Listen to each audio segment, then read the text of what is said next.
নমস্কার, আমি ডক্টর অনির্বাণ চক্রবর্তী। আচ্ছা, আপনাদের কি বলা হয়েছে যে আপনারা প্রত্যেক 2 ঘন্টা 3 ঘন্টা বাদে বাদে স্ন্যাকিং করবেন, না হলে আপনাদের ব্লাড গ্লুকোজ ফল করে যাবে? আপনারা কি ওজন কমানোর চেষ্টা করছেন? আর আপনাদের বলা হয়েছে বারে বারে অল্প অল্প করে খান, যাতে বেশি ক্যালোরি না খাওয়া হয়ে যায়, এবং তার ফলে আপনার ওজন একটুও কমছে না। তাহলে আপনাকে আগে বুঝতে হবে যে দিনে কতবার খাওয়াটা আপনার জন্য ভালো, আর কীরকমভাবে খেলে আপনার জন্য ভালো। সেটা যদি বুঝতে না পারেন, তাহলে রোগের মূলে আপনি যেতে পারবেন না, আর তার ফলে আপনার রোগও কমবে না। আজকে আপনাদের আমি ক্লিয়ার করে বলবো যে দিনে কতবার খাওয়া উচিত, এবং তার পিছনের বিজ্ঞানটা বুঝিয়ে দেব। এই একটা ব্যাপার যদি চেঞ্জ করতে পারেন, রোগ থাকলে রোগ কমবে, ওষুধ খেলে ওষুধ কমবে, রোগ না থাকলে আয়ু বাড়বে। নমস্কার, যারা আমাকে প্রথমবার দেখছেন, আমি ডক্টর অনির্বাণ চক্রবর্তী। আমি ইংল্যান্ডে এনএইচএসে কনসালটেন্ট ফিজিশিয়ানের কাজ করি। কলকাতায় আমার একটা নিজস্ব চেম্বার আছে, সেখানে আমি diabetes, obesity, high blood pressure, cholesterol, কিডনির রোগ, হার্টের রোগ, স্ট্রোক হয়ে যাওয়া পেশেন্ট, এদের দেখি। নিচে দেওয়া নাম্বারে যোগাযোগ করলে আপনি অনলাইনে বা চেম্বারে এসে আমাকে দেখানোর জন্য অ্যাপয়েন্টমেন্ট পেতে পারেন। এই চ্যানেলে অনেক অনেক ভিডিও দিয়ে আমি আপনাদের বিভিন্ন উপদেশ দিই যে লেটেস্ট রিসার্চ কি বলছে, কি করলে আপনি খুব সহজে বাড়ি বসে বিনা খরচাতে আপনার লাইফস্টাইল চেঞ্জ করতে পারবেন, যাতে আপনার ওষুধ কমে। যারা আমার ভিডিওগুলো দেখেন বা যারা আমাকে চেম্বারে দেখান এবং আমার কথা শোনেন, তারা নিঃসন্দেহে ওষুধ কমাতে পারেন এবং রোগ কমাতে পারেন। যারা ডায়াবেটিস এবং ওবিসিটি এবং এই রিলেটেড অন্যান্য রোগ সারাতে চান গোড়া থেকে, তারাও নিচে দেওয়া নাম্বারে যোগাযোগ করে আমার সাথে একটা 1 ঘন্টা সেশন বুক করতে পারেন ডায়াবেটিস ওবিসিটি রিভার্সালের জন্য। বহু পেশেন্ট অলরেডি করেছেন এবং উপকার পেয়েছেন।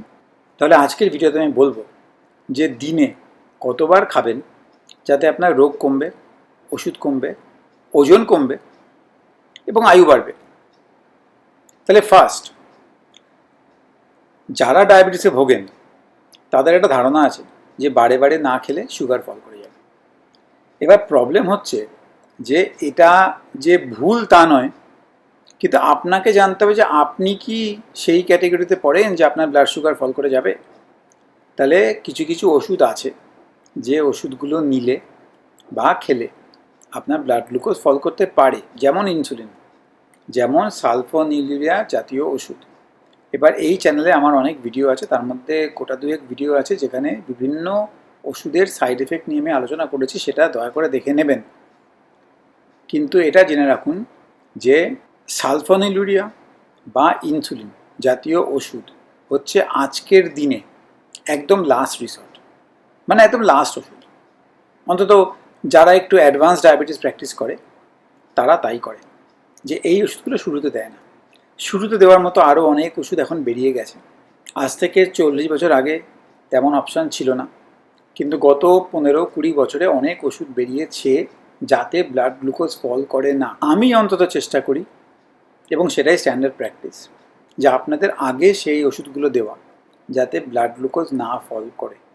আর ব্লাড গ্লুকোজ ফল না করলে কি হবে, আপনাকে বারে বারে খেতেও বলতে হবে না, কারণ বারে বারে খেলে আপনার সুগার ফল করবে না, এটা ঠিক, কিন্তু ওজন তো বাড়বে।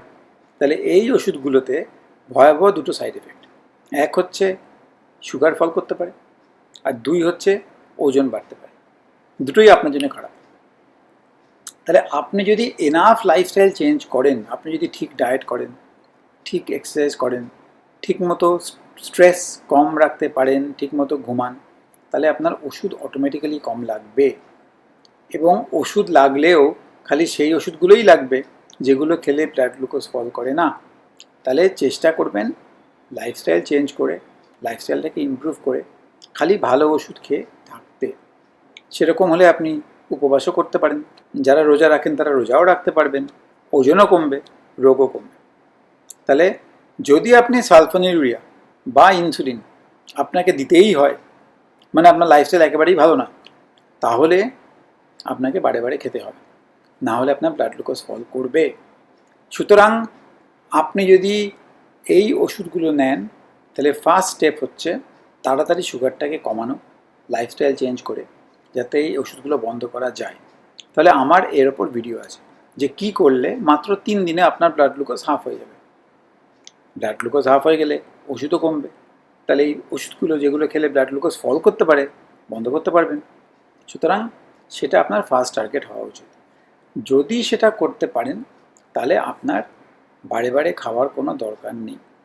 আর বারে বারে খেলে উপকারের থেকে অপকার বেশি, কারণ বললাম যে আর কিছু হোক না হোক আপনার ওজন বাড়বে।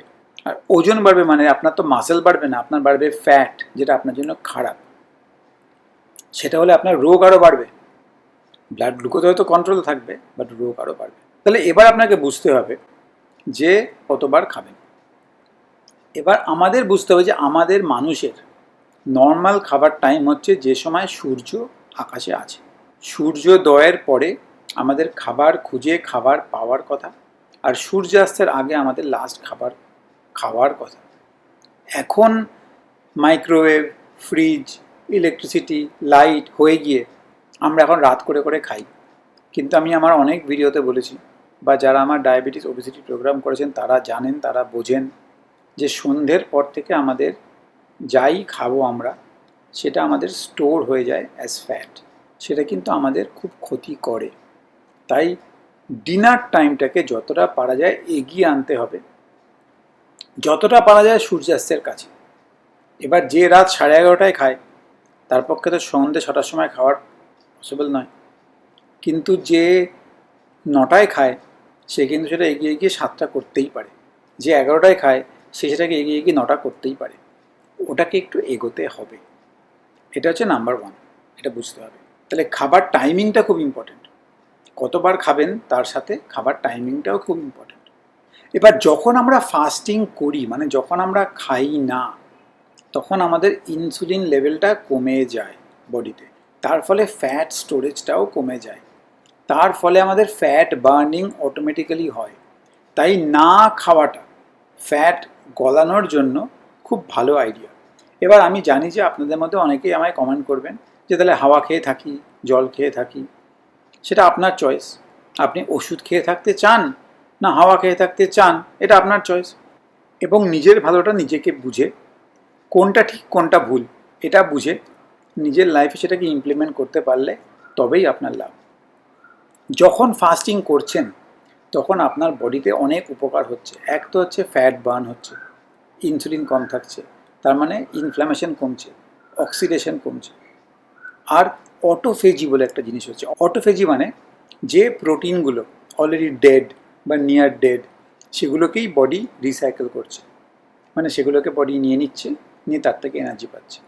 তাহলে আপনার অটোফেজিটা অনেক রোগের ক্ষেত্রে অনেক উপকার করেছে।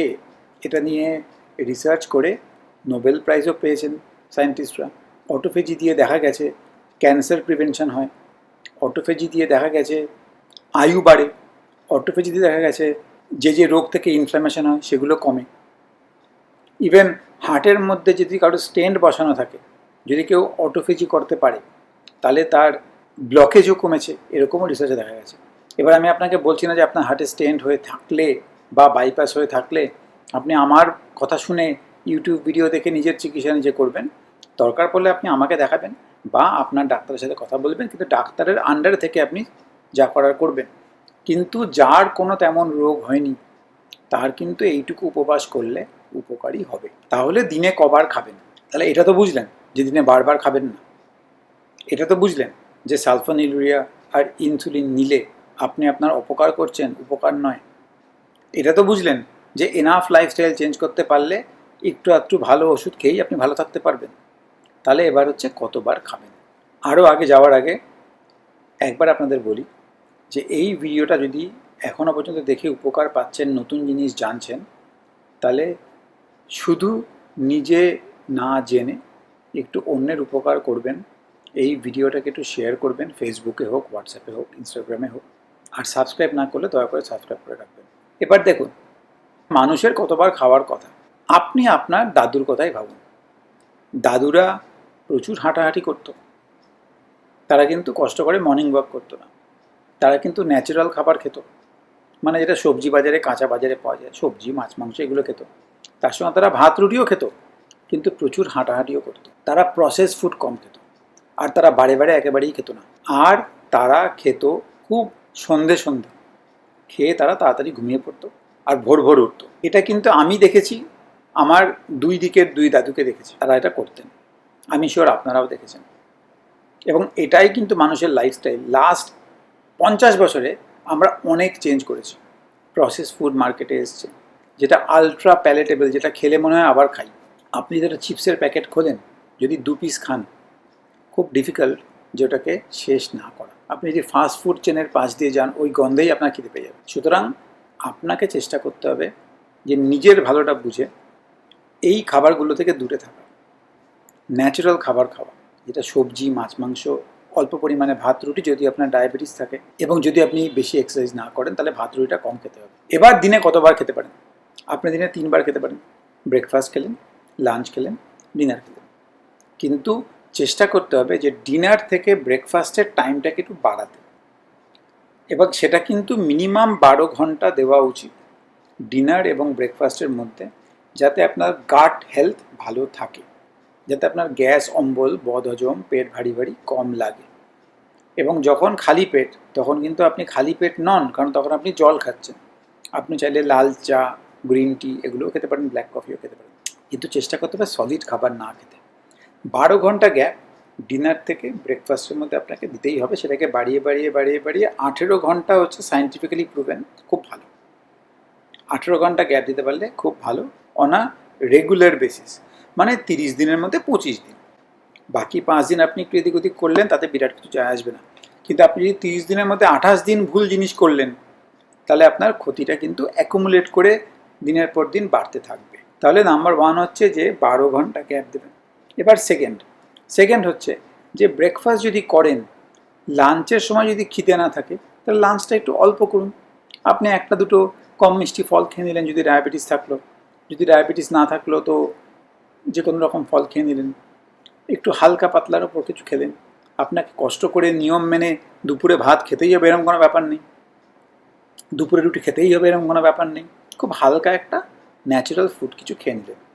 আর ডিনারটাকে চেষ্টা করলেন তাড়াতাড়ি খেয়ে নিতে, যে সন্ধ্যে 6:30 7টার মধ্যে আইডিয়ালি। তাহলে কি হলো? তাহলে সকালবেলা আপনি 8টা থেকে রাত্রিবেলা 7:30টার মধ্যে 12 ঘন্টা, 12.5 ঘন্টার মধ্যে খেয়ে নিলেন, আর বাকি 12 ঘন্টা আপনার অটোমেটিক্যালি গ্যাপ হলো। এবার যদি এই ব্রেকফাস্টটা পিছোতে পারেন আর ডিনারটাকে এগোতে পারেন, তাহলেই কাজ হয়ে গেল। এবার অনেকে কি করে, দিনে 2 বার খায়। তাদের ফিডিং উইন্ডোটা 6 ঘন্টা, যেটা বললাম। তারা হয়তো ব্রেকফাস্ট স্কিপ করে গেল, তারা লাঞ্চ করলো, ডিনার করলো। বা অনেকে আবার ব্রেকফাস্ট খায়, লেট লাঞ্চ খায়, ডিনার স্কিপ করে। কিন্তু দিনে 2 বার খেলেন, মোটামুটি 6 ঘন্টার মধ্যে।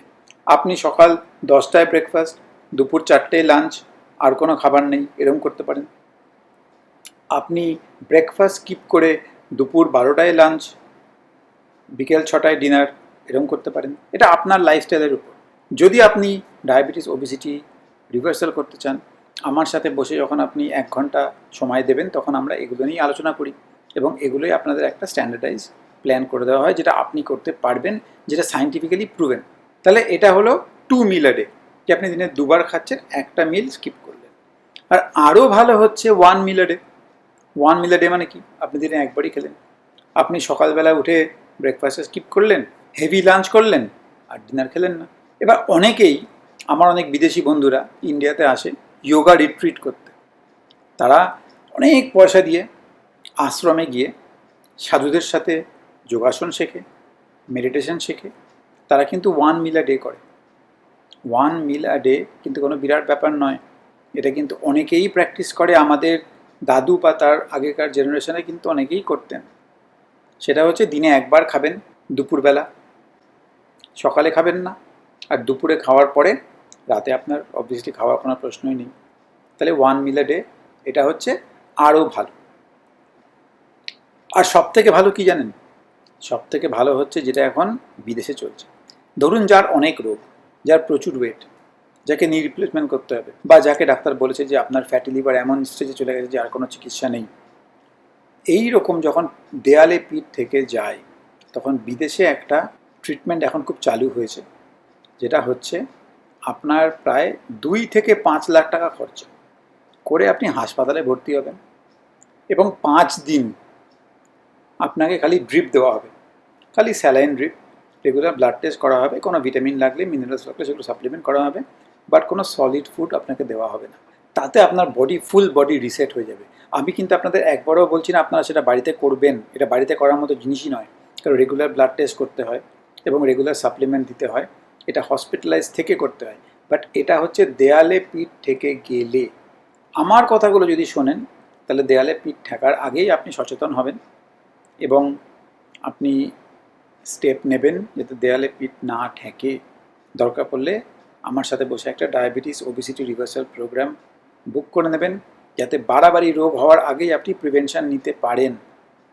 কিন্তু যেটা বলছি যে 5 দিন ওয়াটার ফাস্ট, এটা হচ্ছে লেটেস্ট একটা ট্রেন্ড, যেটা বিদেশে রিসার্চ দিয়ে দেখিয়েছে যে খুব useful to reset your body. এবার আমি আপনাকে যেটা বারবার বললাম, যেটা আমি আপনাকে সাজেস্ট করছি না, বাট আমি যেটা সাজেস্ট করব যে মিনিমাম 12 ঘন্টা gap between dinner and breakfast, আর পারলে সেটাকে বাড়িয়ে বাড়িয়ে 18 ঘন্টা করা যদি পসিবল হয়, যেটাকে বলা হয় ইন্টারমিটেন্ট ফাস্টিং। এই দুটো খুব হেলদি, এই দুটো আমিও করি, এটা একটু অভ্যেস করলেই হয়ে যাবে। আপনি আমাকে নিচে কমেন্টে একটু লিখে দিন যে আপনি ম্যাক্সিমাম কতক্ষণ ফাস্টিং করতে পেরেছেন এবং করে আপনার কতটা উপকার হয়েছে। ব্লাড গ্লুকোজ থাকলে, ব্লাড প্রেশার থাকলে সেটা চেক করে দেখুন ফাস্টিং করার আগে আর ফাস্টিং করার পরে, দেখবেন অনেকখানি ইমপ্রুভমেন্ট করছে। সেটাকে মেনটেন করতে পারলে ভালো, বাট ওয়েল হাইড্রেটেড থাকবেন। আর মাঝে মাঝে ব্লাড টেস্ট করে দেখতে হবে যে ইলেকট্রোলাইটসগুলো ঠিক আছে কি না।